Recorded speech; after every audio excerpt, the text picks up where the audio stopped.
ಸ್ಟೇಟಸ್ಗಳ ಬಗ್ಗೆ ನಾವು ಚೆಕ್ ಮಾಡಿಕೊಂಡಾಗ ಏನಾಗಿದೆ ಕೇಸ್ ಸ್ಟೇಟಸ್ಗಳು ಅಂತ ನಾವು ನೋಡಬೇಕಾದಂಥ ಸಮಯ ಇದು. ನೋಡಿ, ಈ ಕೇಸ್ಗಳು ಸುಮಾರು 17 ಕೇಸ್ಗಳಿದೆ ಅಂತ ವರದಿ ಬಂತು.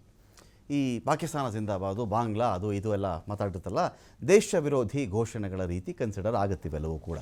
ಒಂದು ನಮ್ಮ ಶತ್ರು ದೇಶಗಳನ್ನು ಯಾರಾದರೂ ವಿಪರೀತವಾಗಿ ಹೊಗಳ್ತಾ ಇದ್ದಾರೆ, ಅರಸ್ತಾ ಇದ್ದಾರೆ ಅಂದರೆ ಇಲ್ಲಿ ಇರಬಾರ್ದು. ಅವರು ಅವ್ರಿಗೆ ಯಾವ ದೇಶ ಇಷ್ಟ ಆಗುತ್ತೋ ಅಲ್ಲಿ ಇರಬೇಕಲ್ವೇ?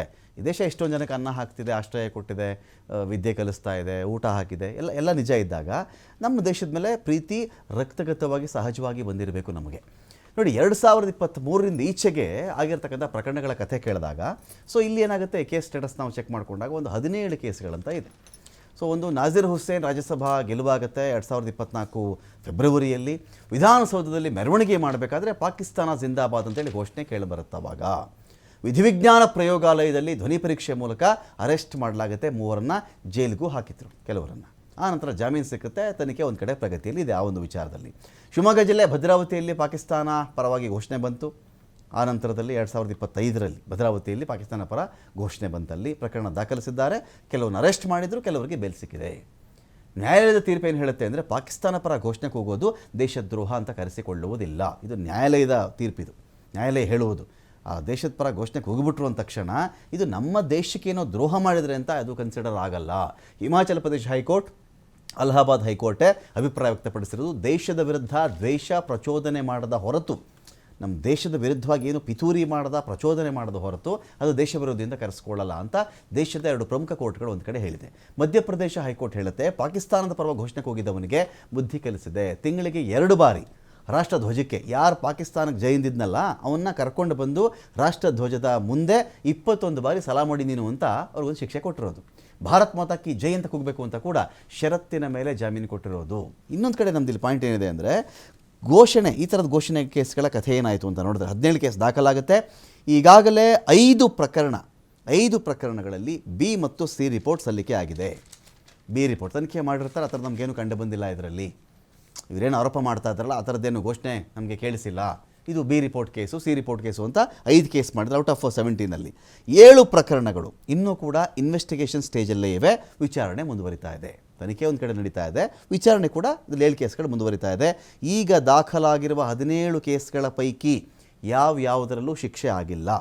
ಇವನಿಗೇನೋ ಪನಿಷ್ಮೆಂಟ್ ಕೊಟ್ಬಿಟ್ಟಿದ್ದಾರೆ, ಸಲಾ ಮಾಡಿಸ್ತಾ ಇದ್ದಾರೆ, ಧ್ವಜಕ್ಕೆ ಸಲಾ ಮಾಡಿ ಅಂತ ಹೇಳಿದ್ರು. ಇದೆಲ್ಲ ಏನೂ ನಡೆದಿಲ್ಲ ಇಲ್ಲಿವರೆಗೂ. 2023ರಿಂದ ಈಚೆಗೆ ದಾಖಲಾದ ಪ್ರಕರಣಗಳ ಬಗ್ಗೆ ಗೃಹ ಇಲಾಖೆಯ ಮಾಹಿತಿ ಇದು. ಇದೀಗ ದಿಲೀಪ್, ಈ ವಿಚಾರದಲ್ಲಿ ಸ್ಟ್ರೈಟ್ ಅವೇ ನೀವು ಕನ್ಕ್ಲೂಷನ್ ಬರಬಹುದಾಗುತ್ತೆ. ಒಂದು ಕೇಸ್ ಅಂದರೆ 20 ವರ್ಷದ ನಡೆಯೋ ಕೇಸು ನೋಡಿದ್ದೀವಿ ನಾವು, 25 ವರ್ಷದ್ದು ನೋಡಿದ್ದೀವಿ, 10 ವರ್ಷದ್ದು ನೋಡಿದ್ದೀವಿ, 5 ವರ್ಷದ್ದು ನೋಡಿದ್ದೀವಿ.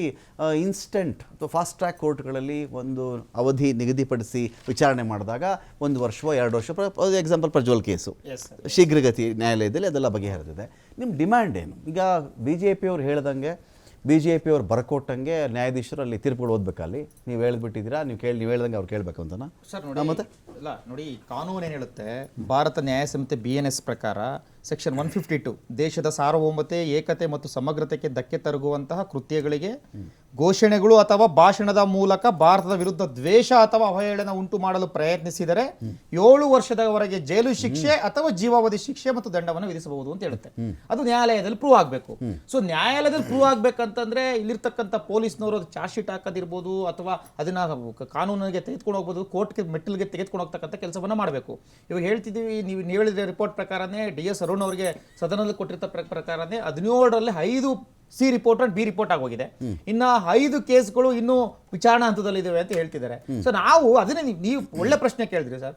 ದರ್ಶನ್ ವಿಚಾರದಲ್ಲಾದ್ರೆ ವಿತಿನ್ ಒನ್ ಇಯರ್ ಒಳಗಡೆ ಕೇಸ್ ದಾಖಲಾಗುತ್ತೆ, ಆತರ ಶಿಕ್ಷೆನೂ ಆಗುತ್ತೆ, ಜೈಲಿಗೂ ಹೋಗ್ತಾರೆ. ಇದೇ ಯಾರು ಪ್ರಜ್ವಲ್ ಕೇಸ್ ಆದ್ರೆ ಅವ್ರಿಗೆ ಶಿಕ್ಷೆನೂ ಆಗಿ ಅಲ್ಲ, ಆ ಅಧಿಕಾರಿಗಳು ಬಹುಮಾನನೂ ಕೊಟ್ಬಿಟ್ರು. ಆದ್ರೆ ಈ ವಿಚಾರಗಳನ್ನು ಯಾಕೆ ಇಷ್ಟೊಂದು ಸೀರಿಯಸ್ ತೆಗೆದುಕೊಳ್ತಾ ಇಲ್ಲ?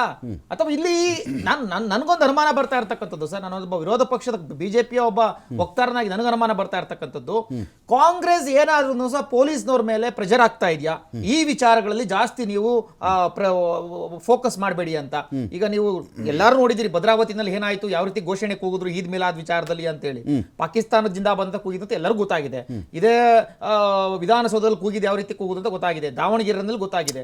ನಾನು ಹೇಳೋದೇನು ಗೊತ್ತಾ, ನಾವು ಇದನ್ನ ಅಲ್ಲಗಳಿಯಲ್ಲ. ಸಂತೆಯಲ್ಲಿ ಒಂದು ಕೊಲೆ ನಡೆಯುತ್ತೆ ರೀ ದಿಲೀಪ್. ಸಂತೆ, 100 ಜನ ಐ ವಿಟ್ನೆಸ್ ಇರ್ತಾರೆ. ಸತ್ತೋದನ ಯಾರು ಅಂತಲೂ ಗೊತ್ತು, ಸಾಯಿಸ್ತೋನ ಯಾರು ಅಂತಲೂ ಗೊತ್ತಿದ್ರು ಕೂಡ ನ್ಯಾಯಾಲಯದ ಪ್ರೊಸೀಡಿಂಗ್ಸ್ ಅಂತ ಇರುತ್ತಲ್ರಿ, ಅದಕ್ಕೆ ನಾವು ಯಾರು ಏನು ಮಾಡೋಕ್ಕಾಗುತ್ತೆ?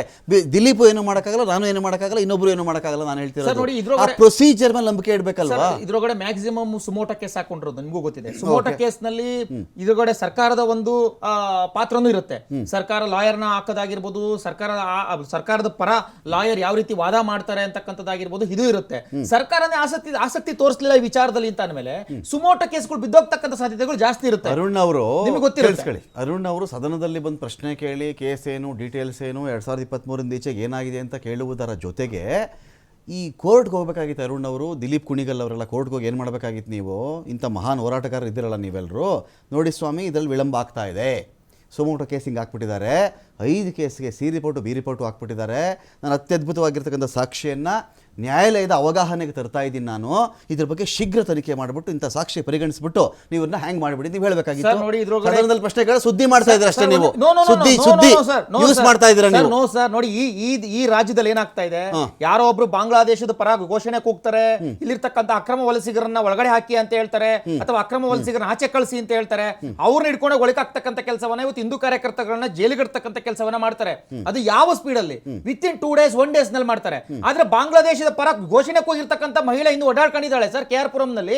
ಇದೇ ಪಾಕಿಸ್ತಾನಕ್ಕೂ ಪರ ಹೋಗಿರ್ತಕ್ಕಂಥವರು ಓಡಾಡ್ಕೊಂಡಿದ್ದಾರೆ. ಇಲ್ಲಿ ಎಲ್ಲೋ ಒಂದು ಕಡೆ ಕೇವಲ ತುಷ್ಟೀಕರಣ ರಾಜಕಾರಣಕ್ಕೋಸ್ಕರ ಹಿಂದೂ ಕಾರ್ಯಕರ್ತರು ಟಾರ್ಗೆಟ್ ಮಾಡ್ತಿದ್ದಾರೆ. ಒಂದು ದಿಲೀಪ್ ನಿಮಿಷ, ಈಗ 2023 ಈಗೆಲ್ಲ ಇವ್ರು ಬಾಂಗ್ಲಾದವ್ರನ್ನ ಈ ಥರ ಮಾಡ್ತಿದ್ದಾರೆ ಅಂತ ಹೇಳಿ, ಬೆಂಗಳೂರಲ್ಲಿ ಕರ್ನಾಟಕದಲ್ಲಿರ್ತಕ್ಕಂಥ ಬಾಂಗ್ಲಾ ವಲಸಿಗರು